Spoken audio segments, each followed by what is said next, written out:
I grew up watching a small black and white television in the living room. Not the family room, because we didn't have family rooms in 1,300 square foot ranches in 1955. My older brother and I would watch the Mickey Mouse Club, heart throbbing as a net would grace the screen, all 1.5 inches of grainy image. That was high tech back then.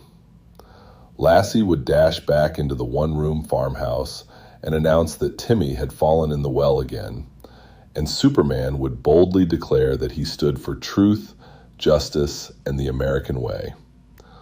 Oh, the patriotic pride we would feel. Young army brats, freshly back from Germany, where our father had been stationed for 3 years. But that's another story of concentration camps and sausage restaurants on the Danube. Back to Superman, because that's what this is all about. Truth, justice, and the American way. Straight from the 1940s comic books, not graphic novels. They were comic books. A graphic novel was Classics Illustrated doing The Last of the Mohicans. Truth was the truth. It was telling the truth. Real truth. What do we have today? We have Truth Social, and we are told to believe it. But what is it? It is whatever Donald Trump and the MAGA movement wants you to believe. I'm not saying it's all lies, because everything has to have an element of truth to stand. But believe at your own peril. How about XCOM? Look at the bots. Look at how many times posts have been reposted. Not 5 or 6 times, but hundreds. That's a machine. Posted by Betsy, a housewife from Atlanta. Check her profile. Courtesy of Elon, finally.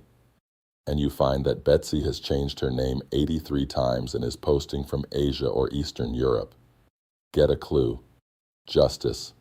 That's a good one. Look at what our courts have become. We have so much partisan influence that the very word has little meaning anymore. I learned the hard way 50 years ago that all you can reasonably expect is a decision. But 50 years ago, it was a mostly unbiased and impartial one. Today, at the federal level, that's an ongoing war.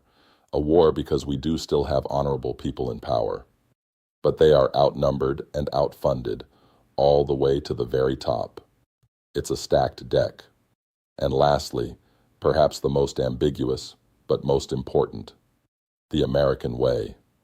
When you're 10 years old watching the Mickey Mouse Club, Superman, Zorro, Father Knows Best, and the rest, the American way seems perfectly clear. We were strong. We were proud. We had clear-cut enemies. At school, we were told to stand and recite the Pledge of Allegiance with pride, and when the air raid sirens went off, we got under our desks, as if that would actually do any good. But it made us feel safe. We had presidents who built America.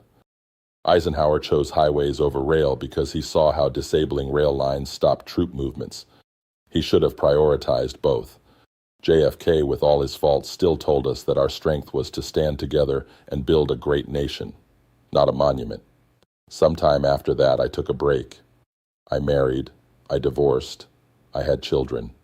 Not necessarily in that order. I raised families. I now have grandchildren.